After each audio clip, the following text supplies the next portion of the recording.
Listen up, because women's rugby is finally getting the recognition it deserves. We have a professional women's competition in Super Rugby Aupiki in this country right now, which is fantastic. And what a way to start the competition, because the Chiefs Manawa, they got the job done. They went straight to the top of the table, how it should be, of course. But I have a hot take for you guys, because I think that was the best game of rugby this year. That's how you play. Okay.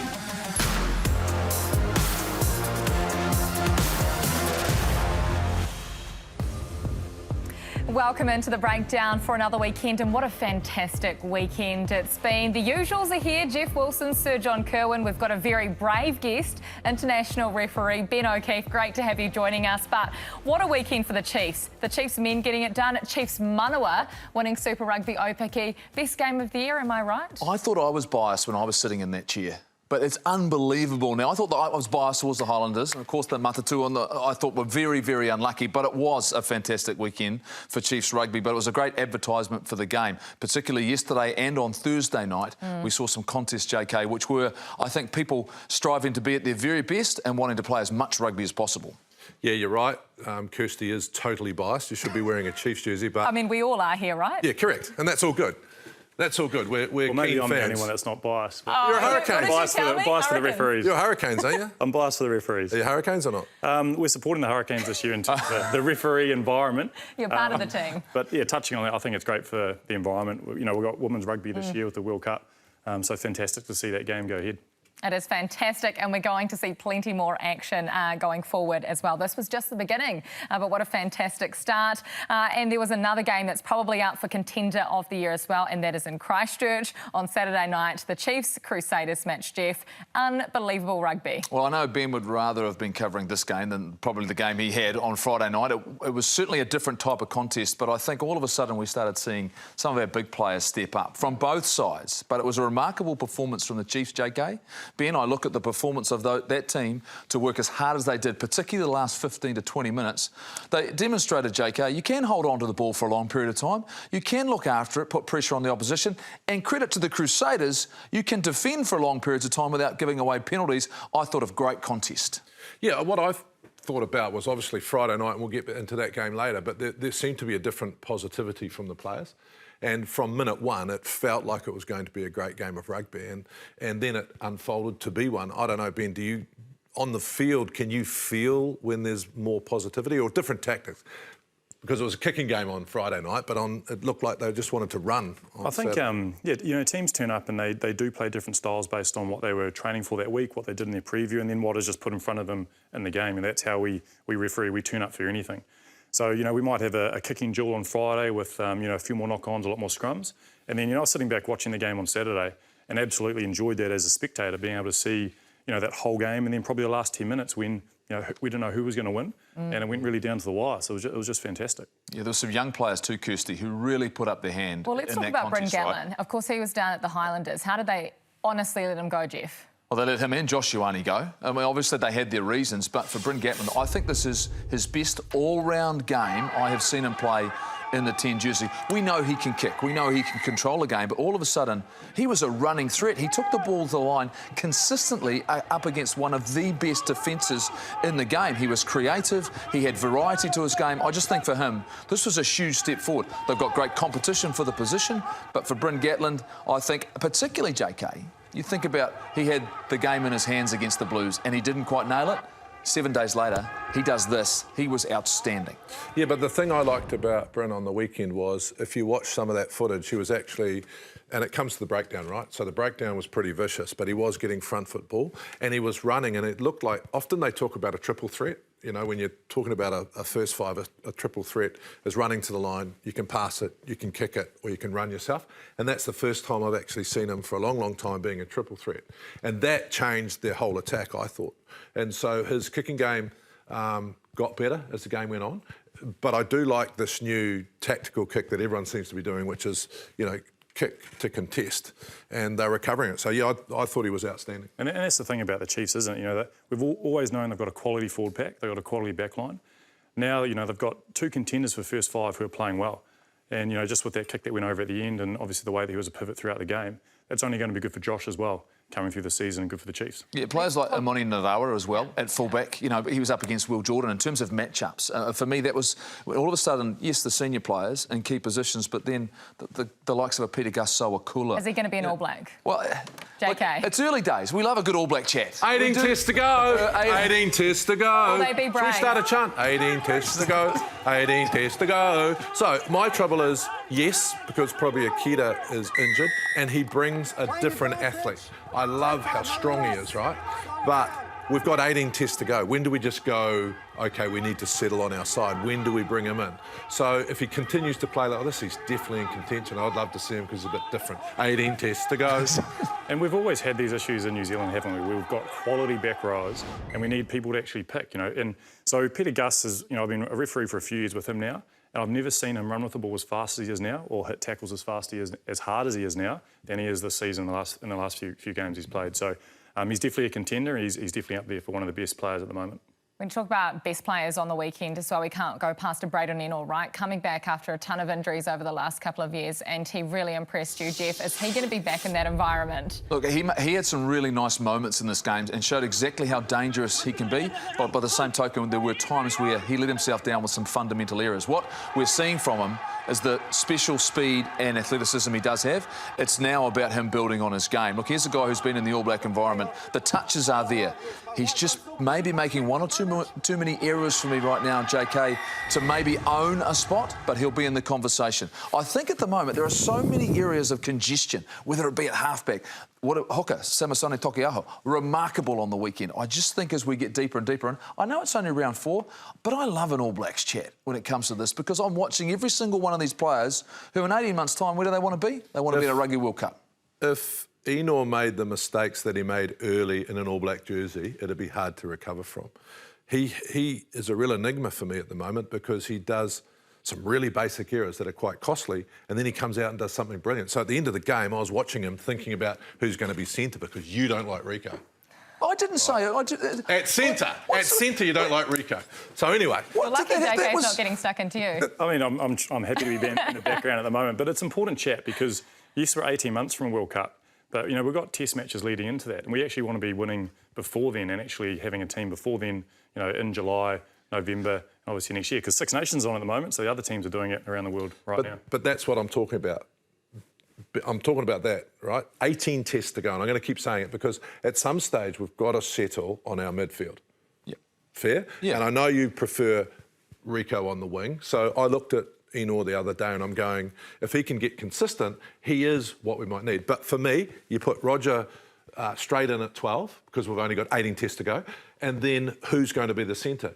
Anton was strong the other night. We've got, we've got Rico as an option. So there's lots going on. But I'm worried that at the end of the year, we've got 10 test matches and we've mixed it up. Every week, every single week that Roger Tuivasa-Sheck doesn't play and we get performances like we did out of Quintapaya and Anton Leonard-Brown, he gets further away, if you ask me, because those two midfielders together were incredibly disciplined, were incredibly accurate and were physical. And this is one thing I'm going to harp on throughout the competition. We keep talking about physicality, direct, physical and accurate, which led this Chiefs to a turnaround victory. So I look at it in that perspective and go, you know what, every week he's not there. And Rico, you know I love you. I don't know. I didn't mean you didn't love him, but you think he's like one of the world-class wings. That's what I'm saying. He's the best left wing in the world, if you ask me. So don't I'm not saying you don't like him. I'm saying you'd rather have him on the wing, whereas I'd rather have him at centre. Are you laughing at this? Sorry, Ben. I'm loving it. I'm really waiting to pop in here, but I'm just letting you guys have that little go at each other. Oh, well, we're done now. We're done now. Where you go? For me, like, I genuinely think we've got a lot of quality players in New Zealand, but I think the important thing is actually getting them to play together. So I reckon, you know, we've got the skills of players here. They just need to have time together in the middle. And then, you know, we can pick and choose then. So. Feel free to card him anytime you like. Anytime you like. Have you got them? He can be gone. Always got them. Well, we're going to move on because there was another fantastic match and it was in Australia last night. The Fijian Ndrua, they are learning so quickly and they've put the entire competition on notice. 4 weeks in this competition. They beat the Rebels and they come within a whisker of knocking over one of the best sides in Australia, Ben. Yeah, look, it's exciting because, you know, you look at a team that first starts in Super Rugby, they generally take maybe 1 season, 2 seasons before they find their straps. Look at Hagwares, you know, the other teams. Fiji and Ndrua, they've come in, they've already won a game, okay, so they've got the confidence now. And then they go and play this match against, the best team in Australia, the Reds, and they take them down to the wire, if they just maybe got the line out in the last play of the game. And I think that's exciting. I think it's great for the competition. And I think, especially when you referee games like this, when teams are running it from inside the 22 and anything can happen, it really keeps you on your toes as a ref. You have to run a lot. But it's exciting rugby, and I think it's incredible. It's great to see. Yeah, we had Mick Byrne on last week. He's doing a great job. I just don't think deep down they believe yet, and I think it's coming. I don't think they're being consistent. First half was pretty average, a lot of penalties, and then they just explode. And so I think when they really think, actually, we can compete here, and coming up against the New Zealand sides will be another challenge for them. But if they can go out there and be confident, I just do not want you, Fiji and Drua, to change your game. Do not start playing like the other team. Keep doing that stuff from inside the 22, because I think you'll put teams under more pressure because you'll be so unpredictable. Yeah, and teams will know going in against them, what you can't do is make mistakes. You make errors in behind your own line and they pick it up and they are gone. I mean, a replacement lock-loose forward goes 70 on them. I know he's played sevens, but that's the sort of danger you have against them. So that changes your mindset playing them as well. I just think there are so many things to love about the way they're playing. You saw Fiji last year. Does this actually... Because we brought them in, the Pacifica, into Super Rugby so that we could also help them internationally. Do you think now the mix with the European players and these guys getting better, do they become a real top four contention? It all started for me once they started playing in the NRC in Australia, just playing there for a couple of years. So all of a sudden, players coming from Fiji, playing in a different competition, playing different style of rugby, they've got a different understanding of what's required. Do I see them as a contender, like I said last week? Absolutely. I think they're a side that are good enough to finish in the top 8 of this competition in their very first year. What about you, Ben? Do you see them as contenders? Well, definitely within Super Rugby, but, if we're talking about Fiji internationally, definitely I think they're within, they could be semi-final contenders at the World Cup. I think they were. I think they were anyway in the way that they played in 2019. Before that, they had, the Drua playing in Super Rugby actually allowing that base of players to help come through, because they've always struggled with getting players from overseas to actually compete for Fiji because of all the windows and all the logistics around that. When they're fully fit, and now with all the experience they have with the players coming through, that flair is going to be really hard to stop. I really hope, JK, they get a good season of games, a good season of test matches, Fijian rugby. The fact I'd love to see us play them again, because those contests were really valuable for us and extremely valuable for them. We should play them at Twickenham in the Northern Hemisphere. Give them half the gate. You're full of wonderful ideas. Thank you. That was a fantastic take as well. I've never heard these two just stop and listen and not argue with someone, make a hot take on this program. I'm worried about the red card. You're doing very well. Yeah. He may sneak it out of his pocket just yet. You may get penalised, JK. All right, well, this is the first year in Super Rugby Pacific for the Fijian Drua. The Fijians, they have been bringing flair to this competition from the very beginning. I'm giving you one name and one name only, Rupeni. Brilliantly. Mika, quick hands. Mialamu, here he is, Rupeni Thautau. He's going to have Larkham on, beats him easily on the inside. Oh, this is brilliant. Howlett. Rupeni again.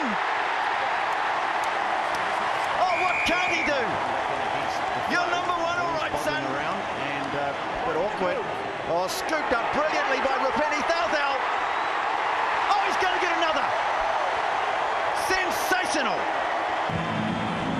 You start to run out of superlatives for this guy. What skill in these treacherous conditions. Well, the problem here is that nobody told Thautau that the ball's supposed to be slippery. Supposed to be slippery, and he does that, JK. He was quite possibly the most amazing athlete I've ever seen play the game of rugby. And I saw him and he was probably past his physical best. It was at 2003 World Cup where they played Scotland and they would have made the top 8, and he was just cutting them to bits from all over the park, and he just ran out of juice in the second half, but they still got close enough. I mean, that is what I think the Fiji Drua will actually start creating. There'll be more of these really exciting athletes. That was magic, but it was far from that at Albany on Friday night, wasn't it? The Blues Highlanders. Ben, you were in the middle. What's a game like that like to referee? Well, I tried to obviously get it going, so we went for an extra 10 minutes at the end. But it's when you prepare for a game, it's just whatever's in front of you. So you have a blueprint to referee whatever there is, and the way they played. Obviously, there were a lot of disruptions with COVID and teams that were leading into it, so all their structures. But it was just a game of rugby. We can't always get the games like they have on Saturday or the other flowing games that they get. But we, obviously we delivered a game, and the Blues came out on top. Sometimes I blame the ref. I'll tell you what. Hold on. The ref. Who were you blaming at half time? Who were you blaming at half time? I was blaming Ben. You're blaming Ben. No, seriously, because I need to know, and we'll talk about some of the rules later. But is there sometimes when you go out there and you could let the game be a bit more expansive, or it's just what you're seeing in front of you? The thing is, the game's so fast right now that it's impossible to go out there and try and just let things loose. You come through the grades, you get a blueprint how you're going to referee, you referee to your own style, and that's the only way that you can be consistent, especially when tackles are happening just like that. And that's why, when we refereed the All Blacks, we refereed your home country last year when that came out. It didn't matter that it was a New Zealander that I was refereeing, because the game's so fast, you just react to what's in front of you. So that's the same thing in a game. So yes, you want tries, you want teams to score, but you've got to referee what's in front of you as well. And I'll say that though, JK. I mean, bottom line. Quite often we look at the performances of referees, but for me, it's the attitude of the players and coaches and teams coming in that determines the nature of the game. The way that they go out, and I 100%, sometimes conditions play a part, but we saw, I think, a completely different mindset from the teams that played yesterday that played on Friday. Neither team wanted to play in their own half. The fact, and there's no doubt the Blues seemed to have a mindset that they were going out there, your Blues were going out there to dominate and get a win. And they did. That's what they did. Yeah. And it actually probably in some ways allowed the Highlanders to play their game. Look, there was too much talent in this Blues team for me to watch them play like they did, because I don't think that's going to be good enough when you come up against the Crusaders this next weekend. Well, if I can just go back a step, I actually think the ref has a really important role to play. I think all three things have to happen. I think it needs to be good tactics, positivity from the players, and then the ref needs to be on. I don't blame the ref often. I blame too many rules and too many decisions to be made. But I actually blame the Highlanders for those tactics on the weekend. I didn't think the Highlanders wanted to play Goldie. Seriously. I thought their kicking game was trying to get the Blues not to play. Now, they kicked them down, and the old Blues probably would have run and got themselves into trouble. The new Blues... Why do you think I'm wanting you to run? To get yourselves into trouble. Exactly, whereas the new Blues go, OK, you want to play this negative game, then we'll also not play in our own half. So it became... I had a sore neck. What was remarkable for me, Ben, you mentioned it though, all of a sudden the last 11 minutes, right, of the game was when the two teams realised that they couldn't change the result, but they both wanted the bonus point, right? So all of a sudden we saw a remarkable period. I don't think I've ever seen it. It was a remarkable... I've never been involved in a game that went for 10 minutes that continued like that without many stoppages. So there's a knock on, but the skill level was still there to keep playing. All of a sudden we had the passes going to hand because they wanted to score or try to get a bonus point. But you're right, like earlier in that game, so I think I had 29 penalties in that game, where normally you saw in Super Rugby it's 10 to probably 18. So the style of the game does change per match. And what I saw in that game, there's a lot of obviously contestable kicks, a lot of counter rucks, which was different to when I refereed the Blues the week before. So there's obviously a different game plan going into that game, and that was the product that we saw on the Friday night. Well, for your sake, Ben, I'm glad the Blues won on Friday. Otherwise, you probably would have postponed coming on the show this week. But I would have let him in. No problem at all. We would have had a chat about it. No 2 weeks are the same on the show. And Jeff, you've got something brand shiny and new for us. Well, just some innovations. JK's always talking about the New Zealand teams playing the game a little bit differently, innovating, bringing something new. What we have seen in the Northern Hemisphere, and Ben's going to talk about this as well, is the way that they play the game, particularly in and around the breakdown, and just watching where they clean and how they clean through. What they do is they stay on their feet. They target no one who's on the ground. They don't look at the tackler.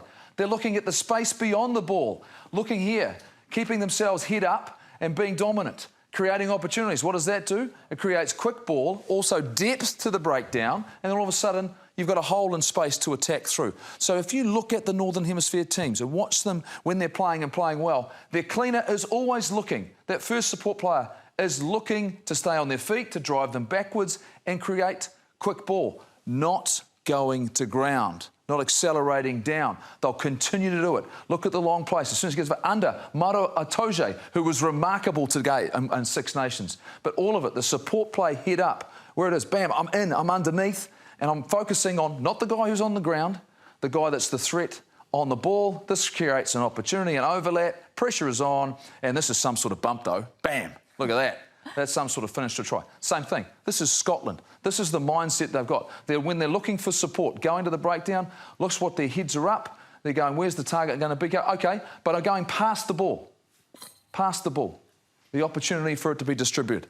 No bodies lying on top. What it also does as well, if they manage to stay on their feet, JK, that means that what they can do is they can realign.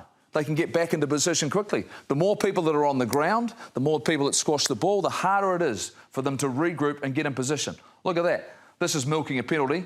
That player needed to roll away. But same thing, this is putting pressure on the defence, I believe, and creating some opportunities through the middle. That depth, forcing players to get back onside. I just look at it, JK, and I look at the changes. Just watch us.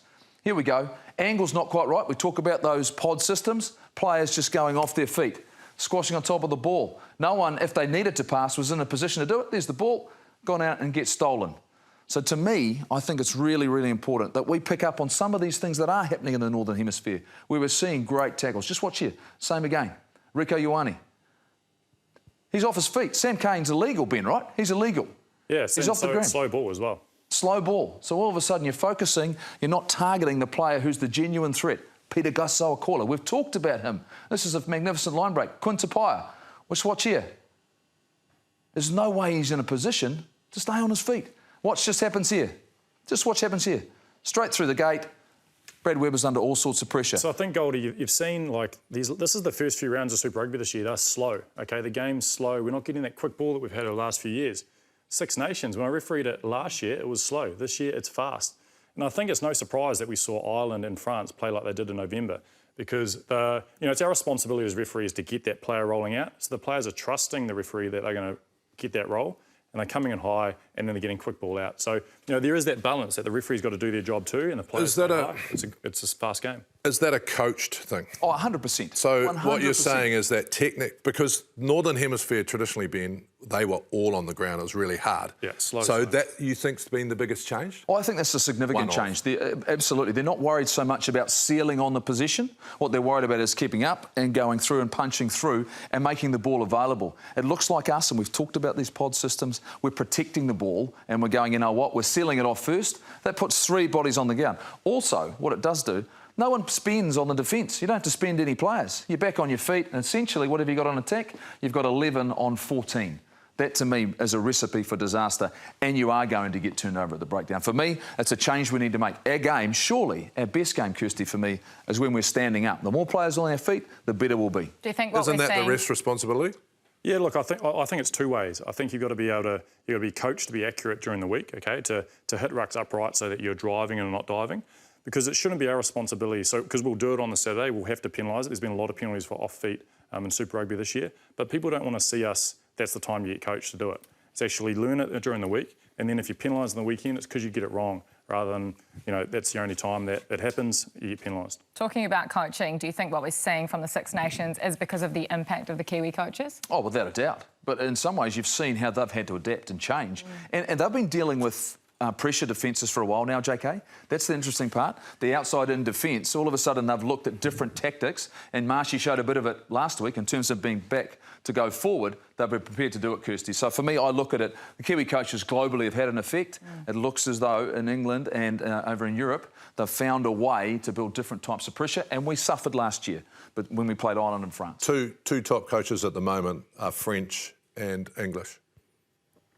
France and Ireland. OK, well, great analysis from you, great discussion and debate as well. We're going to continue with Six Nations because things got fired up over the weekend and there were plenty of Kiwis involved as well. It's Friday night in the Welsh capital. Defending champions Wales against the team fast becoming the best in the world. France, Dupont, Intermac, Moafana, there's a spare man out wide now. Chamonix, and across goes Geelong. They're now within 80 minutes of the Grand Slam. Ireland and England today, one of them can step forward and maybe still have something of a say when we go to the final weekend next weekend. Well, Charlie Oates is going to get a red card, and they are not going to like it. Cowan-Dickey, Cameron. Here's Van der Fleer, and here's James Lowe. Lowe pins the ears back. Will he get there? Yes, he will. Gibson Park allowed to take it quickly. Ireland are almost there. Hugo Keane.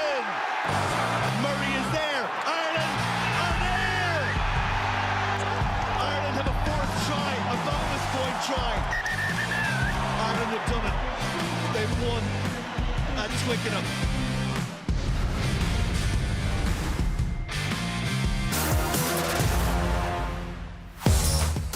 Welcome back into the breakdown. We do hope you're enjoying the show. We very much enjoyed the weekend's action from Christchurch because it was the best game day experience you can get. You know why?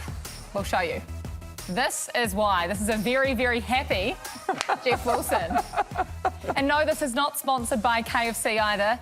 Jeff, tell us. Guess who I'm looking at? I'm looking at Justin Marshall in the commentary booth, just going, this is what I've got to enjoy just before the second half. And at the same time, I was thinking about you, Sir John Koo, and how happy you would have been if you were there. Love a bit of dirty.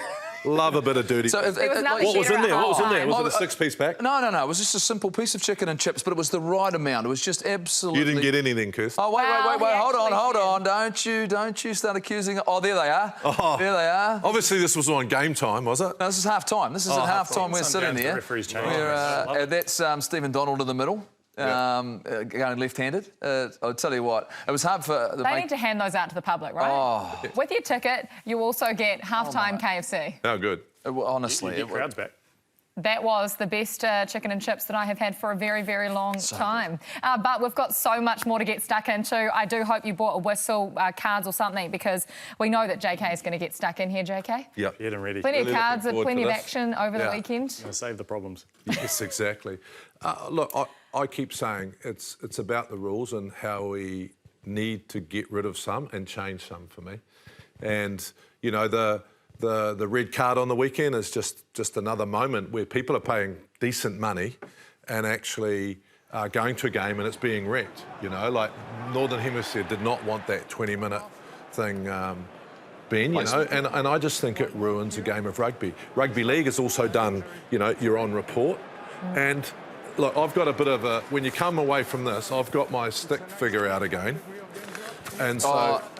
We love a stick figure. You got the card there. There's a red card. And this is a remarkable, you think about the play though, this is in the first minute of the game. Yeah. This is in the very first moment. And so, pack and save man is back. So, pack and save guy is back.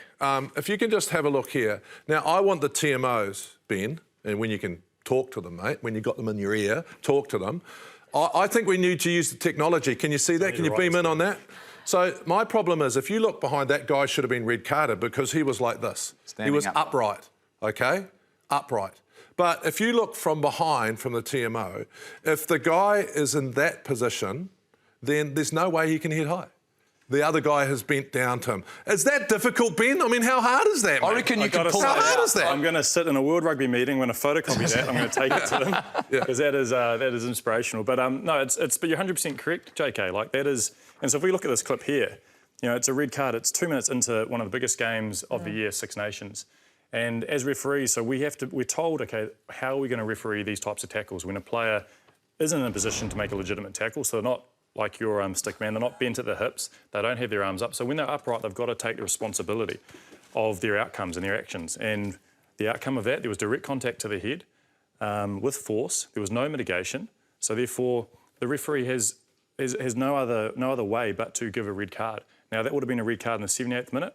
And unfortunately, it was the second minute in that game. Now, everyone's talking about how it was a great game, but it should have been a great game with 15 on 15. And that's my... It puts pressure on us because everyone blames us for ruining the spectacle, ruining the game. Yeah. That's just the laws at the moment. So why do you take so long? Why do we take so long? Because we need to go through a process, you know, and with the TMO, you got to find the process to actually make sure that, okay, we're 2 minutes into a game. Here's the process, by the way. We're 2 minutes into a game. We're going to look at JK's picture, and we've got to make a decision. Are we still going to give the red card? Now that's going to take about 20 to 30 seconds, maybe a little bit longer. Yeah. But we've got to get it right for the game. Now I agree. We do need to speed the game up, and I think the great thing we've been doing in Super Rugby is that we have been doing that. So there's been about, I think, up to the rounds now, there's been about just over one TMO intervention per game, or on average in New Zealand, where there's been about 3.5 in Australia. So already there's a difference, you know. So we're already saving 4 minutes of rugby. So we're going in the right direction to speed the game up.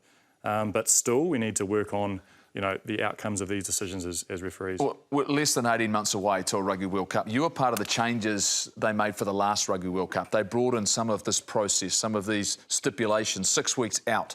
How have things changed between then and now going into this one? And is this what we should probably expect? What we've seen on the weekend, we saw yellow cards in Australia as well. Do you think this is going to be the process when we get to France next year? I think it will be different. I think we all know that cards impact the game heavily. Like referees, we don't want to be in a spotlight. We don't want to impact the game, but we've got to referee the laws. Now, before 2019, we had a high tackle framework that came in 6 weeks out before a competition, a World Cup. So players didn't have time to adjust. Referees, we didn't really have time to, probably get that correct either. So, the first 3 rounds, I was involved in a few as well. There's a lot of controversy, and we shouldn't be having controversy in a World Cup. It should be about the players and the teams. Now, what's changed now? So we're 18 games away. We've got a high contact process now, which is slightly different, where we go through the points. Is there foul play? Is there head contact? If there is, how much force is there mitigation? So there's a lot more understanding around, okay, if the force isn't low, it doesn't always need to be a red card if there's contact to the head. Where a few years ago, it's automatic. If there's contact to the head, it was pretty much automatically a red card. So there's a shift there. There's better understanding from the referees. I think there's better technique. If you forget about the one this morning, from the players, they understand that better.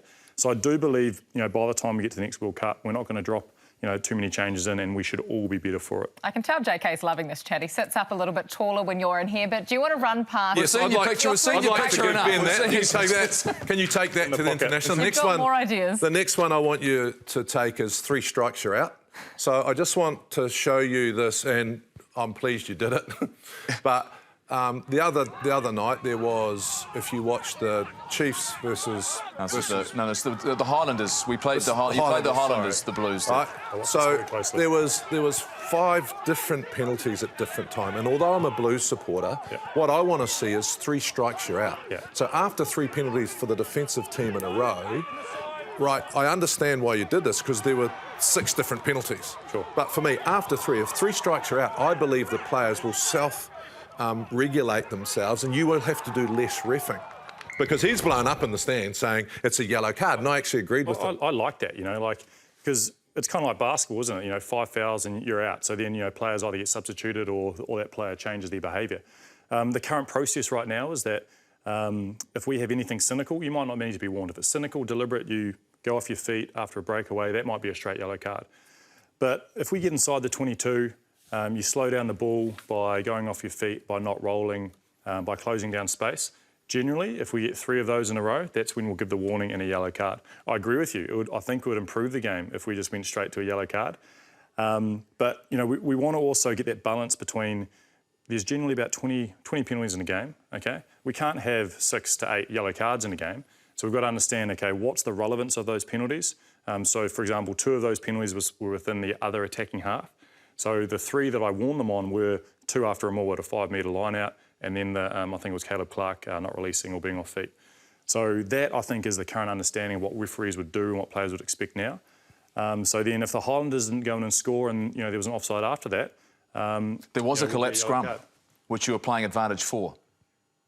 I know this is a complicated area, and I get it and understand it. I just felt for me, all of a sudden there was enough pressure being put on them. But we can keep talking about this all day. We could. Yes. The good thing is that you've got a podcast, so you'll be able to get Ben on the podcast, and we can bring you back on the program as well. COVID has affected all teams in different ways, but it seems like the team that has been disadvantaged the most is Moana Pacifica. They've had 3 matches postponed. 2 of them now have been rescheduled for midweek matches, and I think we're going to take a look at where they are, because they're going to have to play 3 games in, is it 8 days, Jeff? How do they tackle these? Look, it's a real challenge. I sort of look at it and go, how are they going to manage it with their players? But also, JK, I'm wondering how they look at it as an opportunity, because all of a sudden you throw in a midweek game and they might decide in the midweek game to play their strongest side.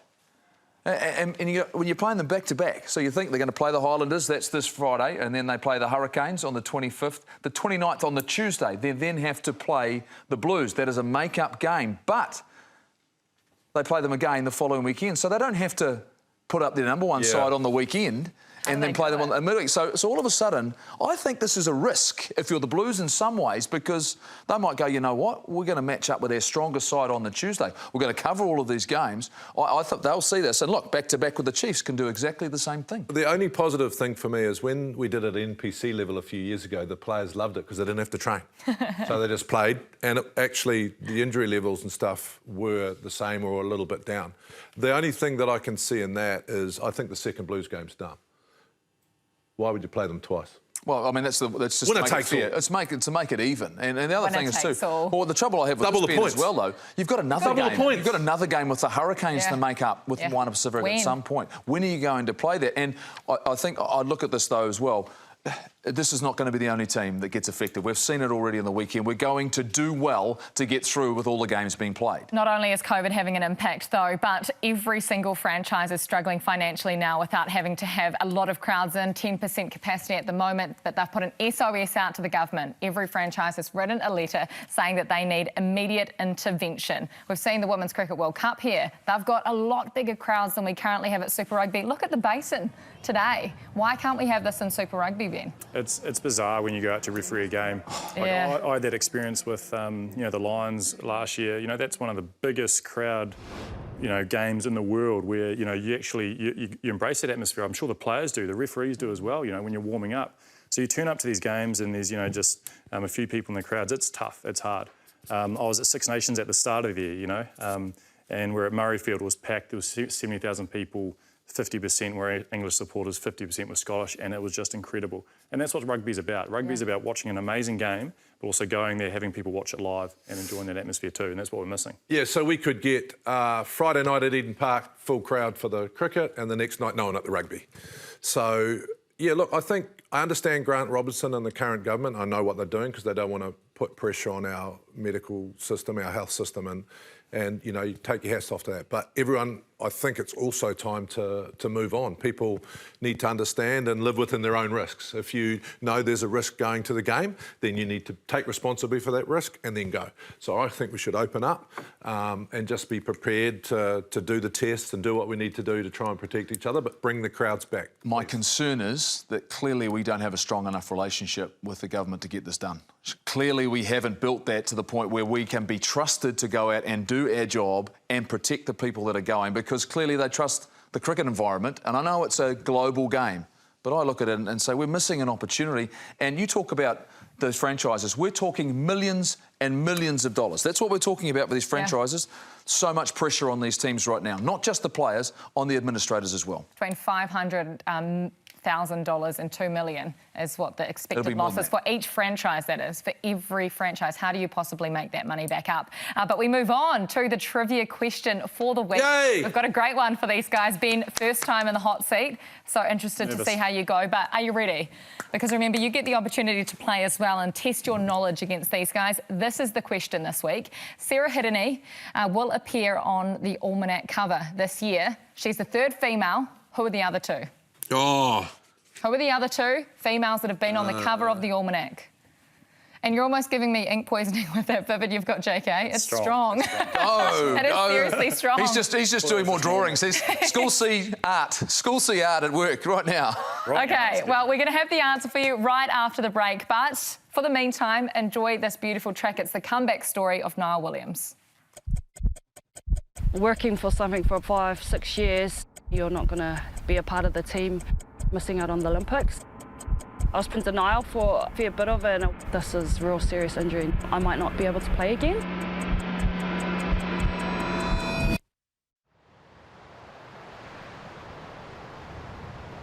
There'll be nothing that ever can replace not going to Tokyo. Probably one of the mentally toughest things I've ever had to go through sporting-wise. It was out of my control and someone was telling me that I couldn't go. I think that's what was the hardest part to comprehend in my mind, because this is real serious injury and you're actually not going was, yeah, a real tough pill to swallow. Doc coming over and actually showing me the scan. I hurt my neck and I had 2 bulging discs pushing against my spinal cord. Explaining what it all meant helped the realisation of how bad the injury was. I might not be able to play again. It's a scary thing to hear, because you always think, man, I'll never get a career-ending injury. Like, you just think you're invincible, but people leaving me to be able to grieve, and I know grieve's a heavy word, but it's actually like what it was like. It was like I lost something that I loved and I was so passionate about, and it got taken away from me, so I had to kind of process my thoughts. And there was times where I just didn't want to talk to anyone. I just wanted to stay in bed all day, and I felt sorry for myself, and I literally would be in the gym by myself and everyone's gone to Tokyo, and you're riding a bike and you're like, what am I doing here? And it was everyone else's fault but mine. And then I'd wake up and then I'd be like, oh no, yeah, I'm ready to do some stuff today. I feel like all of that's okay, because sometimes we think, oh, we can't have these shitty thoughts like, oh, why is it me, and feel so we can't do all that, but you can, and it's a part of it. To feel better afterwards, you've got to let it out rather than, you know, bottle it up. I actually had to hit those thoughts head on and come up with solutions, you know, and actually think, far out, this could be my reality. You know, I talk a lot about your support circles, and to me that's been the biggest blessing and the biggest help I've had. My family means everything to me. It's why I do what I do. You have these special little human beings who, no matter you go on, you're having a shit day or a good day, or you've won a gold medal, or you come third, or you don't even place, like they still look at you with that same type of love. You know, you're still mum, you're still number one to them. This is what happens when you have fussy kids. You're standing here cutting out pips. Man, just eat the apple whole. Gosh. You know, I might not have gotten a gold medal at Tokyo, but I definitely have lots all around me every single day. I won't ever forget that day when I went back into the surgeon's office and was sitting there, and he kind of said it blasé too, so he was just like, yeah, it's a return to play. Like, he was like, congrats, like, your body's looking after you. And I was just like, I don't think I even listened to anything else he said. I was just trying not to cry, like my eyes filled up with water, and I just hugged Doc in there, and was just like, whoa, what a journey this has been. And I love that moment of being the athlete and the competitive person I am. The next thing I thought of was like, what's our plan to get back on the field now and to make me the best player I can be post-surgery, and the strongest and the most resilient. Now I'm in a good headspace to be where I am today and move forward and just give 100% of what I can. A little bit of perspective, but it comes with a bit of time of healing. I can't wait to get back and challenge you and challenge for my spot again. I'm like, to me, I'm gonna F you up. Like, I want to get back, and I just want to give them everything, because I know it's going to better them, but also better me. And like, I love a challenge, and to me, there's nothing better like, you know, getting on the field and going up against the best players in the world. I'll tell you now, like, they're gonna feel me when I come back onto the field. I'll leave no stone unturned, no shoulder not hit. I'm definitely going all in, guns blazing. I'm supposed to be here. I belong here.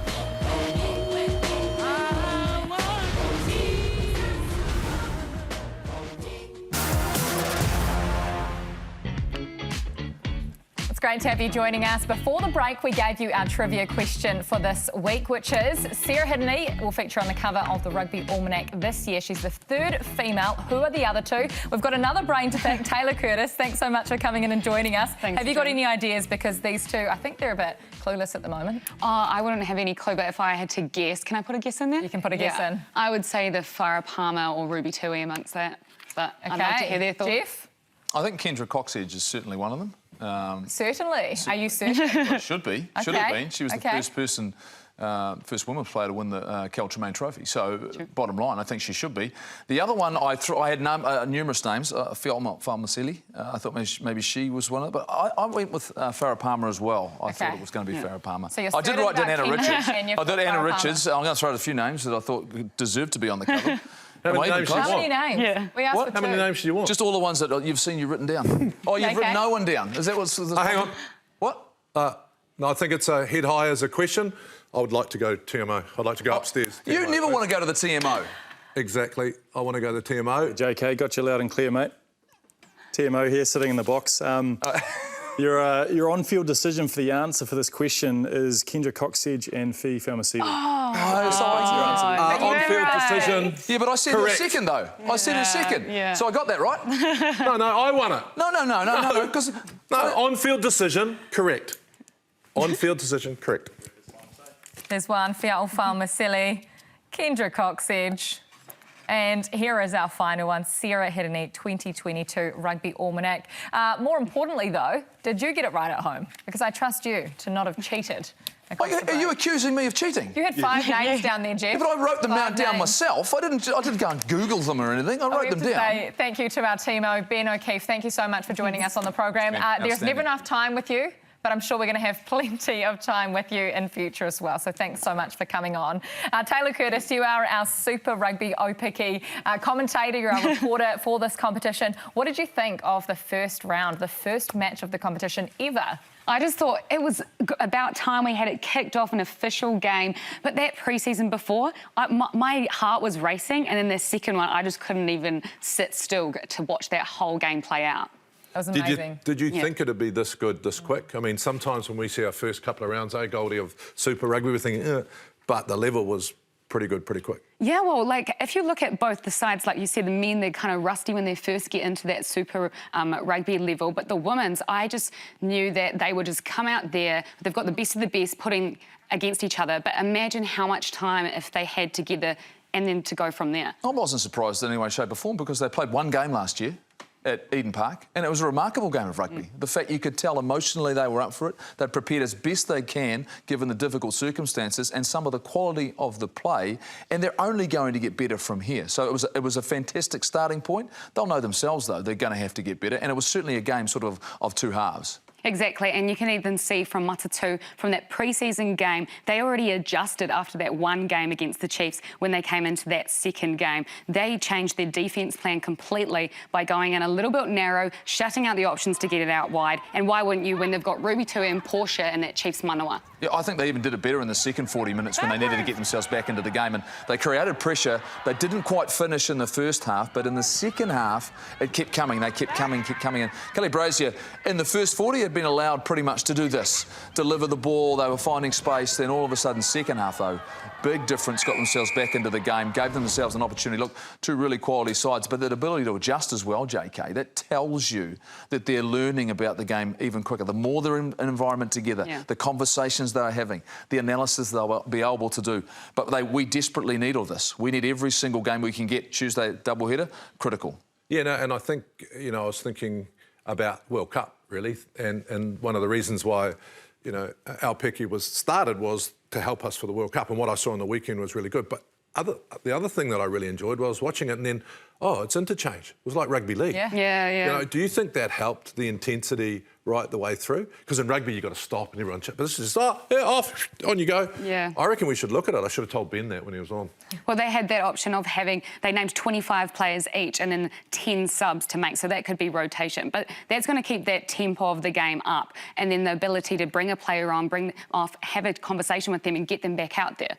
Chiefs were good though, right? Yeah. Chiefs were really, really good. You talked about it at the top of the show. And you've been waiting to get back in. They were outstanding, but we knew they were going to be good, didn't we? They were good, right? They did a lot of things well. They were great. Yeah, they were great. And you can see Matatu and Chiefs, they were both incredibly strong sides.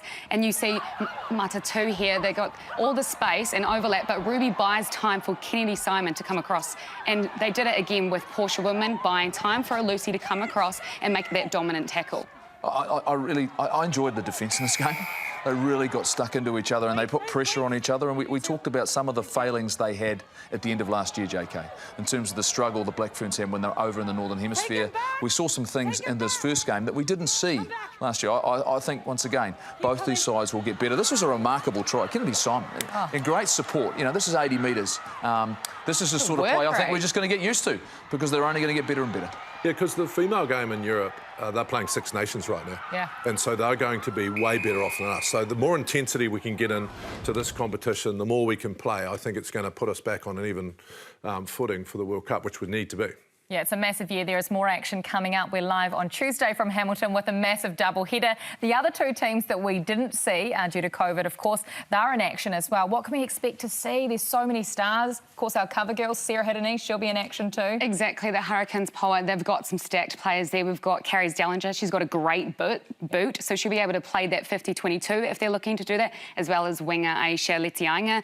Every team has someone to unleash, and I guess they have the advantage that no one has seen them. Yeah. No one has seen the Blues, no one's seen the Hurricanes play together, and then whereas they've got that ability to look at the other teams, analyse them, But then again, they don't have that advantage of having 2 games under their belt. It's a busy Tuesday, I've got ahead of me. Oh, it's going to be great action. Thank you so much for coming on once again, Taylor. It has been a fantastic show. We hope you have enjoyed it. Great work, you two. You were great with Ben. You didn't get too stuck into him, JK. Well, I didn't have to swap seats, which was a bonus. I thought I didn't get red carded. Well, you didn't get red carded. Bonus. We thank you as well, and thank Ben O'Keefe for coming on the program. Massive matches coming up. Super Rugby Aupiki on Tuesday and the Crusaders in Blues next Saturday.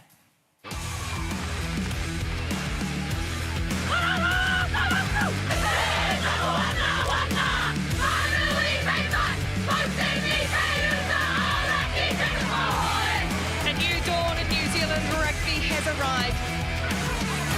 A new generation of players will carry the game forward tonight. She's starting to pile forward. Brazier looking to get it wide. Tui for the corner, dives in. There's Holmes into the line. McGovern's got Steinmetz with it. Pops a little ball for Steinmetz in the corner. And Matutu go in. A brilliant move work from the scrum. Excellent for Hazel Judith.